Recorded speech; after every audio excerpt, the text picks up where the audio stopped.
Nous proclamons qu'il y a 2000 ans, Dieu a repris le contrôle de l'univers par son Fils éternel qu'il a fait homme et roi d'Israël, Jésus de Nazareth, et qu'il a couronné roi de l'univers après sa mort et sa résurrection. Ce roi, Jésus, attend de tous ceux à qui cette nouvelle est annoncée une allégeance totale.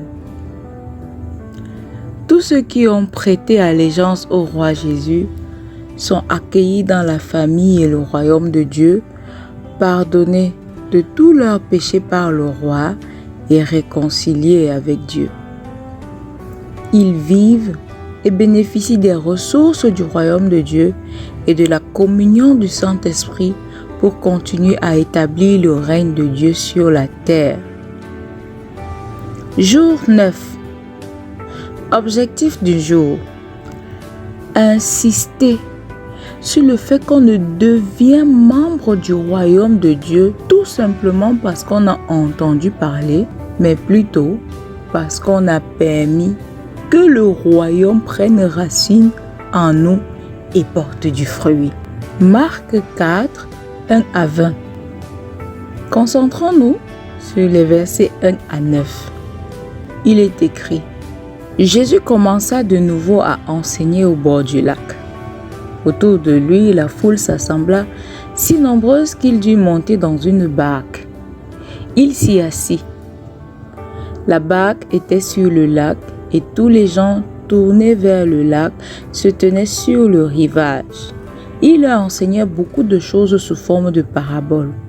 Voici ce qu'il leur disait. Écoutez. Un semeur sortit pour semer. Or, comme il répandait sa semence, des grains tombèrent au bord du chemin. Les oiseaux vinrent et les mangèrent.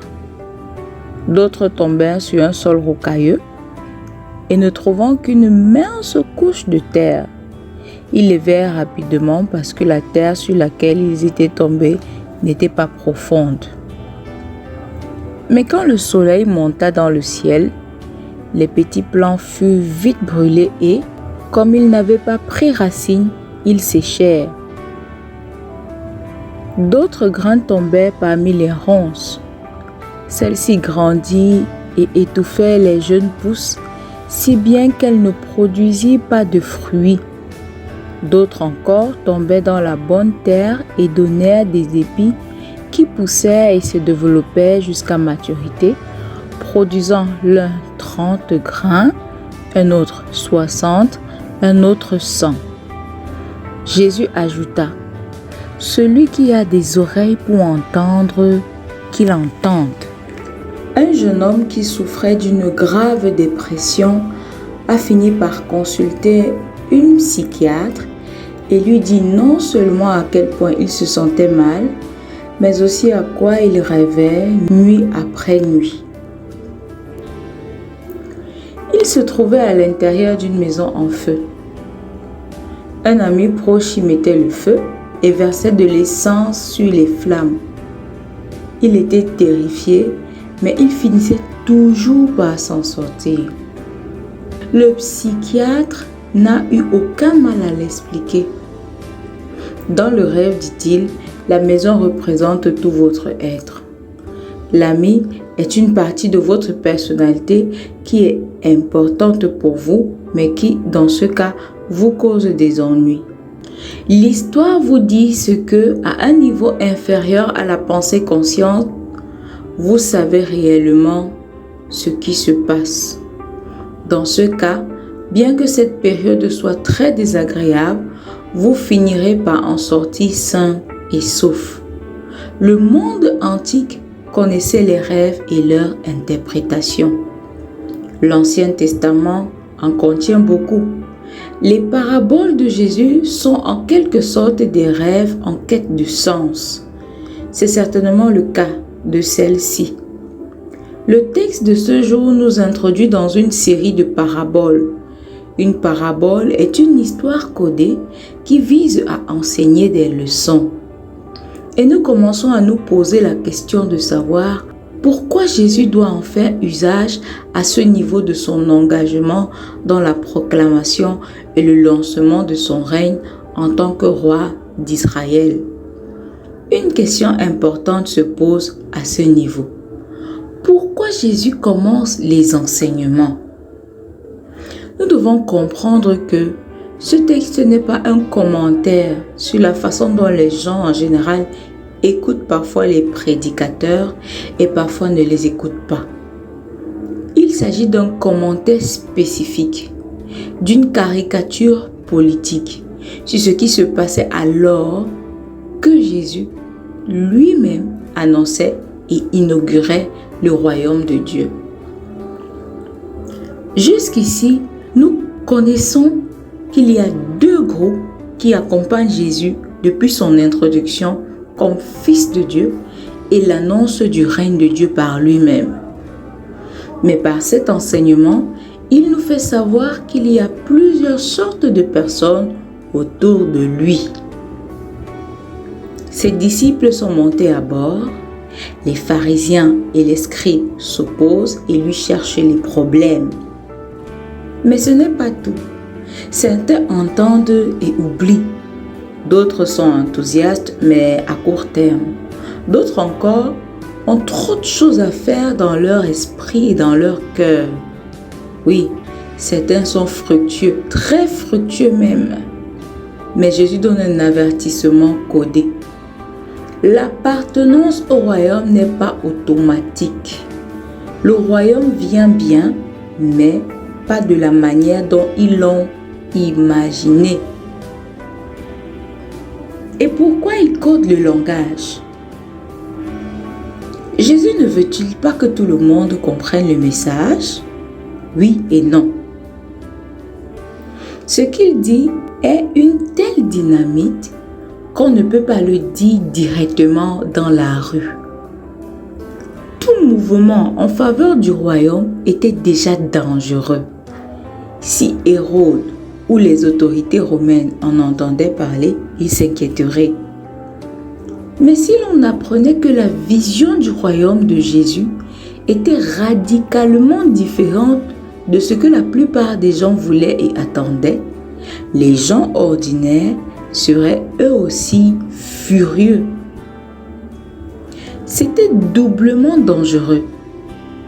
Si l'on mettait la caricature en prose simple, quelqu'un pourrait intenter un procès. Il s'agit d'un mystère, verset 11. Pas seulement une énigme, mais un secret divin que Jésus révèle. Mais comme pour toute révélation divine, on ne peut la comprendre que si l'on croit, si l'on a confiance. Avec cette célèbre parabole, Jésus dit deux choses en particulier. Les foules étaient enthousiastes pour la première, mais pas pour la seconde. La première est que le royaume est là. Les gens qui se pressaient sur le rivage pour l'écouter étaient en effet venus dans l'espoir d'entendre Jésus leur parler clairement du royaume. Ils sont vraiment dans le désir de bien comprendre comment Dieu est en train de prendre contrôle. Mais Jésus se met lui aussi à leur parler dans un langage codé. Et en le faisant, il insiste. Si vous avez des oreilles, écoutez. Lorsque vous dites ce genre de choses, vous vous attendez à ce que les gens vous entendent dire que, je cite, « Je suis en train de dire quelque chose d'important, mais d'énigmatique, et vous devez le décoder, peut-être parce que c'est dangereux. » Fin de citation.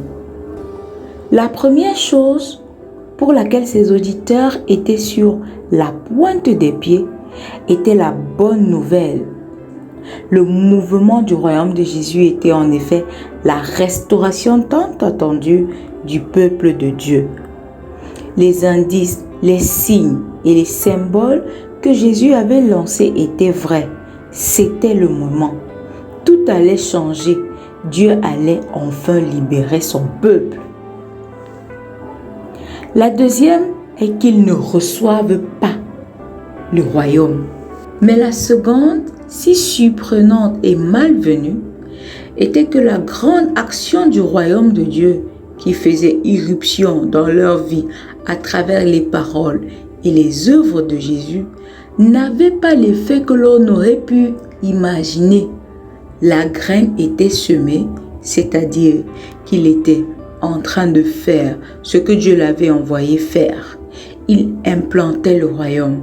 Mais malheureusement, une bonne partie de tout ce qu'il faisait ne produisait pas les fruits. Les oiseaux en mangeaient une partie.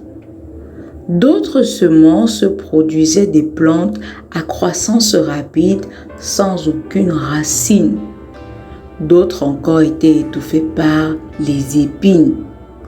Jésus ne se fait pas d'illusions et il veut que ses auditeurs soient clairs.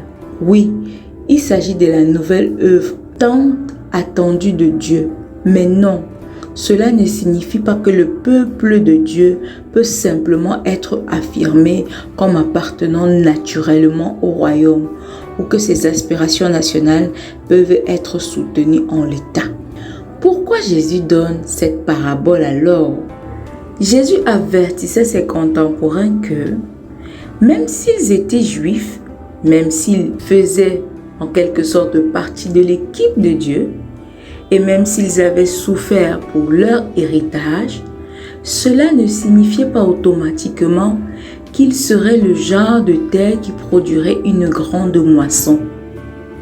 Ils pouvaient très bien trouver que le message de Jésus sur le royaume était passionnant pendant qu'ils l'écoutaient, mais qu'il n'était pas immédiatement pertinent pour telle ou telle situation de leur vie. Ou ils pouvaient penser qu'il était si passionnant qu'ils devaient se précipiter et faire quelque chose immédiatement, mais sans vraiment y réfléchir, ou ils pouvaient essayer de combiner le fait de suivre Jésus avec toutes les préoccupations habituelles de la vie de tous les jours. D'une manière ou d'une autre, les choses allaient mal. Même si le projet de royaume de Dieu allait de l'avant, beaucoup de ceux que l'on aurait pu s'attendre à voir en première ligne pour le faire avancer étaient mystérieusement absents. Je crois qu'il s'agissait là d'un avertissement très spécifique et urgent pour les contemporains de Jésus. Le royaume de Dieu était en marche.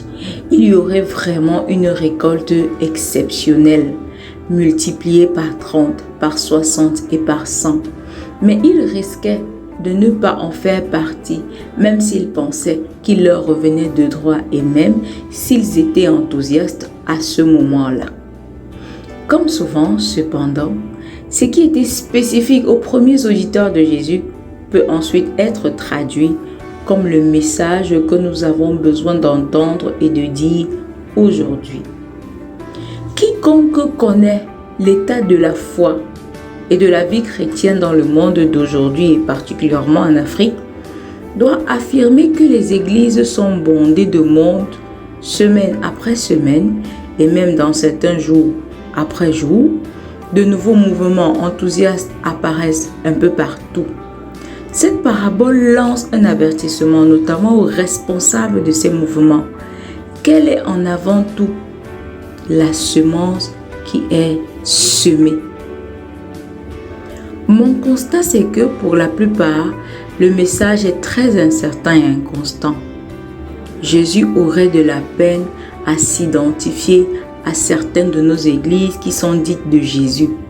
Il serait étranger au message, étranger aux pratiques et tout. Pour celles des églises qui prêchent le message de Jésus, quelle est la profondeur des racines? Quelle protection offrez-vous contre les oiseaux et les épines? L'excitation d'aujourd'hui peut facilement devenir l'ennui de demain, voire pire. Certains des nouveaux athées ont été pendant une courte période de fervents chrétiens. Évangélistes, implanteurs d'églises et pasteurs, prenons bien note. Passons aux questions pour le groupe. 1. Quel est le message que ton église prêche? 2. Quelle profondeur crois-tu avoir dans la compréhension et la mise en pratique de ce message? 3. Connais-tu vraiment que l'on ne devient pas membre du royaume simplement parce qu'on va dans une quelconque église? 4. Crois-tu que les membres de ton église sont attachés au message de Jésus, le royaume de Dieu? Prière. Accorde-nous la grâce, Père, de saisir le royaume de Dieu et de le laisser prendre de l'ampleur dans tous les domaines de notre vie. Permets que nous sachions, comme Jésus, transmettre le message à ceux que tu nous envoies. Que ce mystère se transmette par nous comme il le faut, en portant le maximum de fruits possible. Amen.